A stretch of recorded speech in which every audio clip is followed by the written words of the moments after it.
too shabby. Got the breaks inside today. So what was the sermon about over there?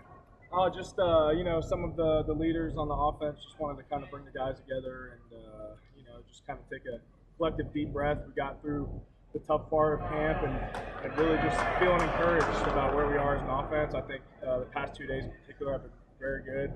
So just kind of taking a minute to encourage young guys and some of the young guys that are stepping into big roles, scout team or whatever it is. So just kind of transitioning here into the regular season and what all that entails and the commitment that's going to take.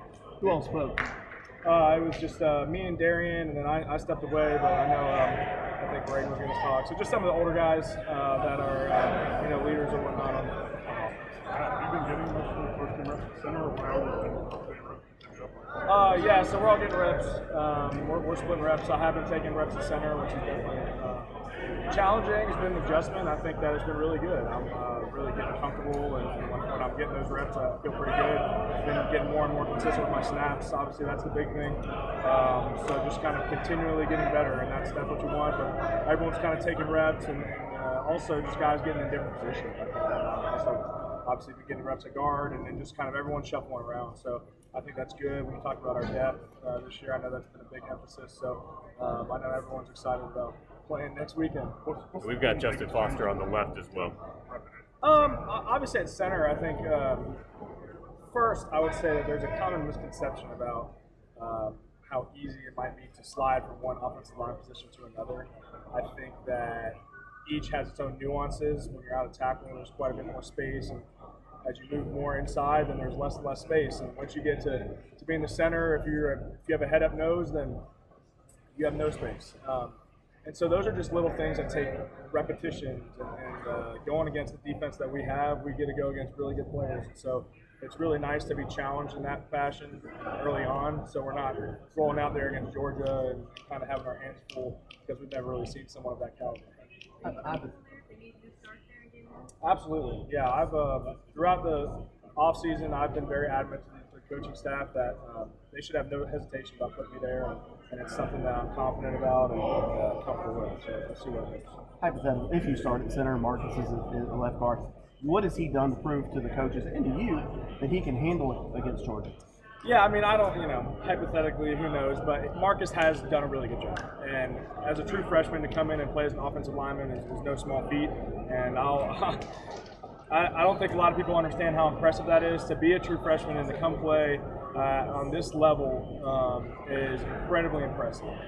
He's a natural bender. You can just tell he was born to play offensive line. He's really big. He's got good size, but moves well. So I know whenever we need Marcus, he's going to be ready. And obviously, there's things to work on. I mean, we all have things to work on, but as a true freshman, there's just a lot of details in this game that you need to learn, and that comes with time. But he's shown great initiative since he's gotten here in January, and I've been really impressed as an old guy, just the way he's conducted himself.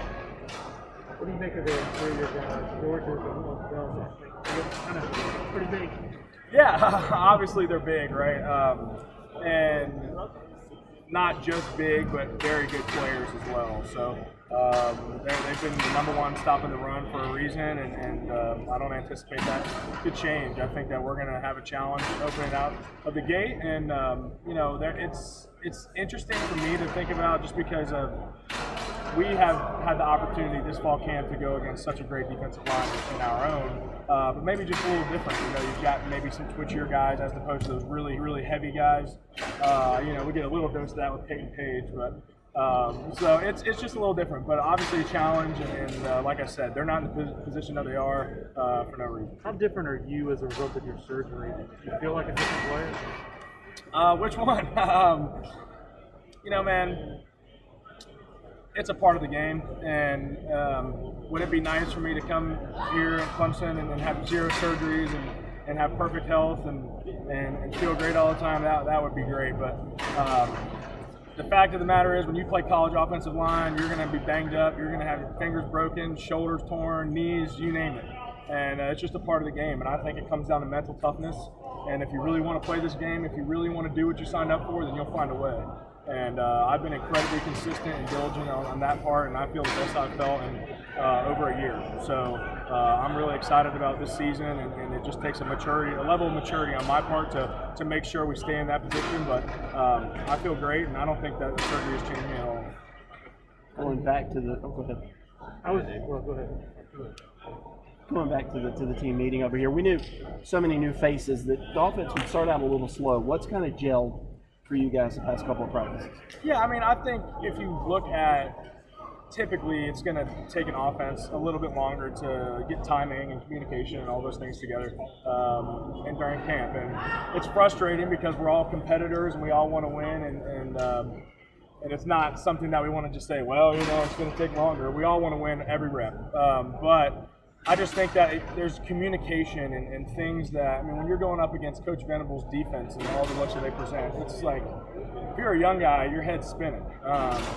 So there's just a lot of things that come along with getting the reps, and there's nothing that can substitute that except doing it every day in and day out. And here we are, transitioning from fall camp now into the regular season, and now we've got this communication, and the receivers are getting that time in. And obviously we've got guys stepping into those new roles. Justin Ross is finally getting back out here, and we're all excited about that. So there is always a little bit of a transition, but I know we're really excited about where we're at. I know you said you're excited to come out here to the offensive line, but you haven't put in so much work this summer. How do you just now that you get out here and what are the reviews that you like? Yeah, I think we're in a really good spot. I think that now we're looking at some more depth, which is really the goal of the offseason and one of the areas that we were a little lacking last year. So I know we're excited about that. I think that one of the guys that I've been really impressed with is my good friend Will Putnam.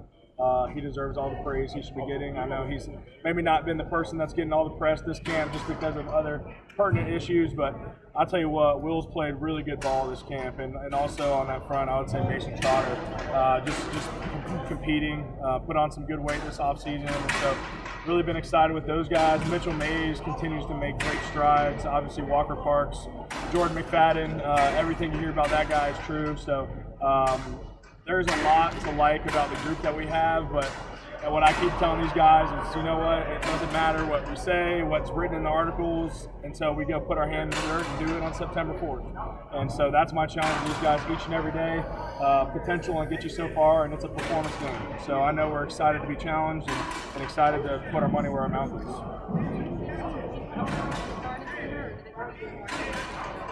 Oh, I'm not much of a math guy. No, I mean, we're splitting reps, and it's one of those things. I think that they're sliding guys in and out. I mean, there'll be days when Dietrich Pennington is sliding in there and getting right guard reps. So it's great to have these young guys challenged and just kind of forged in the fire, if you will. So, we're splitting reps, and guys are getting comfortable playing different positions, and obviously that's been a long-standing school of thought for Coach Caldwell. So I know we're excited that whenever we're pressed with the challenge of maybe having to rotate guys or a guy goes down with an injury, we've got quite a few different options. How did it first come about? Like, you go to the head for maybe a center today versus that's a great question. Honestly, I think that that really is.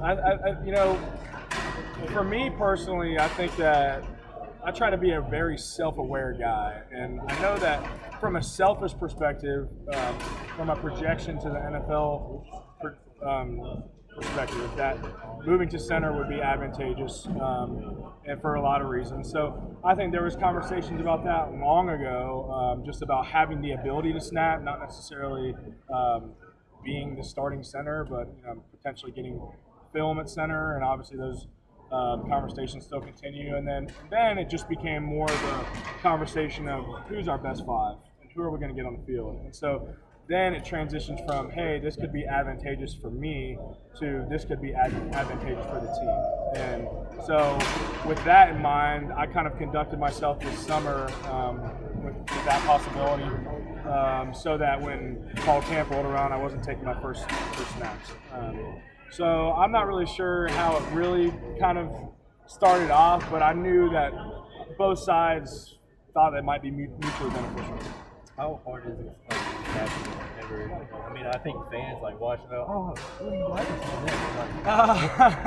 what's it like when you got those guys? When you've got Brian Brzee breathing down your neck, it's not very easy. What was that process like? You know, it's hard to replicate getting those type of reps. When you have an elite player that's a head up nose on you, who's got elite get off, as we all know, doing that is different than coming out here and snapping and just taking a couple steps. So that was the adjustment for me early on, is just, okay, how do we make this a game rep? How do we make this fast and get comfortable with, you know, not looking back to see if it was a bad snap? Because that's your natural tendency is, oh, did I mess up the snap? And you obviously don't want to do that. But so there is just, it just comes back to repetition. You got to do it, and you got to, it's tough because the coaches are not happy when you mess up a snap. And there's some grace involved early on. They're like, hey, you know, we get it. But at this point, I mean, I've been perfect the past couple days, so let's keep it that way. Which is great. I mean, I'm at this point really, really confident with it, and you know, I don't think there was ever necessarily a doubt on their end. They just obviously want to push you and make you the best you can be. So it's a challenge, and it's something that is a learned skill. And like I said, I would never downplay the difficulty of sliding from one offensive line position to another, or flipping from left tackle to right tackle. It happens in the pros, and people think it's just a seamless transition, and it's simply not. I was going to ask, do you think 3 or 4 weeks of practice is adequate enough for you to go out there with that first team, particularly you're going to be lined up against in Georgia? Well, you know, I mean, we'll see what happens as far as the lineup goes, but I feel prepared and I'm confident. And like I said, you know, if we didn't have this defensive front and these defensive packages to go up against every day, I don't know if I would feel that way. But when you're going up against Tyler Davis, Brian Brzee, Trey Williams, Ruke, Orhorhoro, on and on and on every day, you're just either you lose all the time or you're forced to get better and get comfortable with it. And so, like I said, now at this point, I'm really confident and comfortable, and if my number's called, then I'll be ready. Can you elaborate on Putnam and specifically sort of what you've seen out of him that's sort of caught your eye? Yeah, I mean, I think last year Putt came in and did a great job for us, and obviously first year starting, thrust into that role as a young guy, but he did well. And this offseason, he's really taken some strides, I would say foot speed. He also happens to be my roommate, and I will go on record, that dude is a workout machine. He's an animal. I don't know. He's an animal. He's a wrestler, that's why. He's an absolute beast, and he has been grinding for I don't know how long, but just foot speed and just moving dudes off the ball. He's put some good weight on, 5-10 pounds. So really impressed with Putt this camp, and he's been playing lights out. Man, I'm sure you've been asked this before, but have you ever played center? Well, I played center at the opening before my senior year, and then I tore my ACL, so that wasn't very long-lived. Prior to that, no, I've never played center. And but like I said, going back to the value it might add for me potentially projecting to the next level, it's something that number one, makes me more valuable just to be able to have played now in college, potentially all 3 inside positions, but also just the fact that it might be my best position, and to have the ability to snap and also from the intellectual side, making the calls and adjustments and all these things that go into playing center, I think that reflected me well. So it's something that I hadn't really seriously done until this year, but I really took it upon myself to accept the challenge, and like I said, I'm confident with where I'm at. What were your biggest concerns? I'm sorry. What were your biggest concerns when they approached you with this? Snapping, it's a big deal. It's a big deal. Yeah, it absolutely is a big deal. I think that for me, it was just being consistent with the snaps. Being here long enough in this offense and having all these snaps under my belt and all this stuff, I'm extremely confident with the offense and which linebackers were pointing on different plays and adjustments that are to be made. I'm very, very confident with that. So that was never a worry of mine because I have so much experience. But it was for me just the adjustment of you have less space to work with, so you have to create space for yourself, and being consistent with the snaps because play does not start without the snaps. So obviously it's a critical part of the game and something that I didn't want to be inconsistent with. And going back to what I said earlier, it just takes time and just really consistent, being really consistent, but really confident with where I'm at. Somebody at your age is not asked to do this very often, right? No, I mean, you know what? If you're serious about playing at the next level and want to do this, then find a way. I was having conversations with Coach Sweeney back in the spring, and this could be incorrect, so don't quote me, but I believe Tyler Shatley did not learn to snap until maybe his first training camp with the Jaguars. Or very late in his Clemson career as well. So it's never too late. I think that if the game matters to you and you've got the mental capacity, then it's potentially a really good position. But like I said, I mean, I'm confident with where I'm at, and if the lineup shakes out that way, then I know that I'll be ready.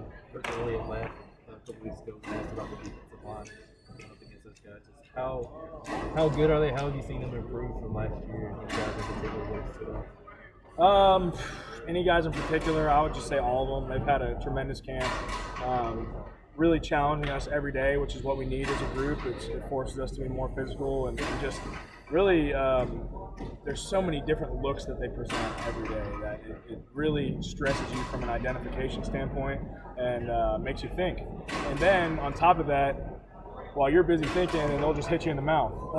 So like I said, it's great preparation for what we're going to face because it's physical and fast and all that stuff. So they've had a great camp, and you know, a guy like Brian Brzee is only getting better. And good God, I mean, he's going to be a nightmare. But you know, and then a guy like Brian Brzee somehow overshadows a guy like Tyler Davis, who's really good too. So they just keep coming, which is great for us because we're all on the same sideline on Saturdays. So I know that they're really pleased with how they've been doing, and we really appreciate the way they've challenged us. You mentioned physicality. Jordan was saying a couple of weeks ago that he felt like you guys lacked consistent physicality in times last year. How do you feel about that? Has that been a point of emphasis? Well, I think that's a fair assessment. I think that you know, I wouldn't say we lacked physicality at all points, but it's pretty fair to say that we were inconsistent with it, and that's something that you got to look at the man in the mirror and consider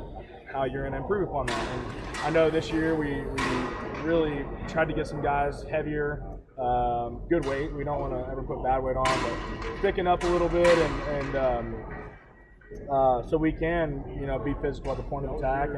And I know that it's something that we really like with some of these young guys, with Marcus Tate and DJ Pennington, two big dudes that could potentially help us out and give us depth when we need it. So I think we've done a good job. I think that this D-line is, hey, they've challenged us every day, and it's only making these guys better, these young guys that need it, and us old guys as well, just getting reps to prepare for this upcoming game.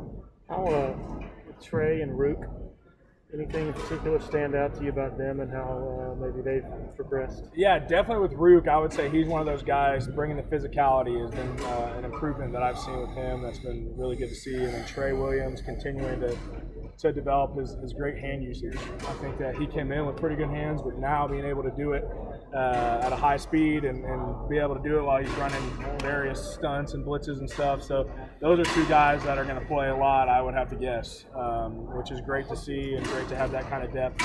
Just keep rolling them in there and keep gashing them. So those guys, you know, it's not like when we go against the second group that it's some cakewalk. Which is great, and this is the depth that they have on the defense is pretty crazy. So those guys have challenged us as well, and I'm really excited to see where they're at. What have you seen from the running back in the preseason and any of those guys? I'm sure all of them are kind of. Yeah, what have you seen from that battle? What's it been like? I mean, them dudes, they just keep coming too, and I expected that to be the case coming out of the summer, and it's rang true. I mean, everybody knows Will Shipley at this point, and they're going to get to know him a lot better for sure. Obviously, Kobe Pace really stepped into a big role. Lynn Jay's been around for a long time. So, as you mentioned, it's just all of them, I think, collectively, we've got a really tremendous room there, and Coach Stowe is coaching them up. So, we're really excited to have those guys back there. Do you like starting with the defensive caliber of Georgia, where you're going to know pretty much off the bat, have an accurate assessment of where you guys are as an offensive line and as a team? Yeah, I do. I think that it's no nonsense. Let's spot the ball and play. I don't like having a false sense of security and then getting exposed. So let's just spot the ball and play, and then let's see if we're really about it. Because talking season is soon to be over, and you're either going to talk about it or be about it. It's one of the two, and you're going to find out real quick. So yeah, I like starting out with Georgia, and I like being challenged. And it's not to be conceited or cocky or anything like that, because we know it's going to be a heavyweight fight. But that's the type of stuff you want when you're a true football player. If you're scared of that, then you probably shouldn't be at this level. I know the offensive line talks a lot about physicality. The defense talks about it too. The team as a whole. Do you feel like the team you guys are part of that? Yeah, I mean it's been an emphasis because we've been challenged this offseason, plain and simple. That from a physicality standpoint, where we left off and what we last put on tape was not physical enough. And so we've all been challenged, and I know that we've all been incredibly competitive this summer and this camp, and we're gonna roll out some dudes that are ready to play. And, it's no promise that everything's gonna be perfect, but I know that we're gonna get some dudes that will stick their hat in there and play ball. And whatever happens. But I know we're pretty confident with where we're at. Offensively, obviously, I can't speak too much on the defense, but from a physicality standpoint, it's been an emphasis and it's something that we're really trying to improve on. Matt, over the last 3 weeks, how would you describe DJ's presence and his sort of leadership, the way he's sort of... Yeah, DJ's got a very unique presence. I think that he came in even as a freshman and had a very quiet confidence about him, and now he's obviously has a very quiet demeanor, but he's become more of a vocal guy in the huddle, and he knows that he's kind of the guy that everyone looks towards to really run the show at the end of the day. So he's done a great job, and I know that he's getting better and better with his decision making and getting the ball out quick and all that stuff. So I know DJ's had a really good camp, and those other quarterbacks as well. We got a young room, but those dudes have competed, and I think about a guy like Will Taylor, who he's a winner. I don't know what position he's going to end up at, but that dude, he's a winner. That's all you can say. So obviously DJ gets a lot of notoriety, but I think that quarterback room as a whole has had a really good camp. How quick with Will did you realize, like, hey, this guy's... Which Will? Will Taylor, sorry. I was going to say. I think we got to define that. I just think, man, his ability to make plays when the play breaks down is incredible. And sometimes you see that a lot with guys in high school, but then when they get to the college level, they can't do it as much because they're going against better players, but he's shifty and nimble, and man, that kid's quick. So I'm excited to see where that kid ends up, because he's a ball player and he's a winner. Now, So one more from Matt. Go ahead, Todd. do you think that DJ's leadership, his vocal leadership, is a little bit forced? Is he accepting that role in a good way? No, I don't think it's forced. I think that I understand what you're getting at, and you never want to be fabricated as a leader or be someone that you're not, and I totally get that. And some guys just by nature are not vocal, but I think with him it's more so just kind of interjecting in his own way and kind of giving those little notes of encouragement or kind of giving those last tips and keys before we go out to run out on the field. So not necessarily being a rah-rah guy. I don't necessarily mean that when I say he's become more vocal, but more so just really being confident in himself and his command of the offense and his command of the guys that are around him. So that's kind of more what I mean with his vocal leadership and kind of that development. But I totally get what you mean, but it's not necessarily fabricated at all. I wouldn't say that. All right. Thank you, Matt.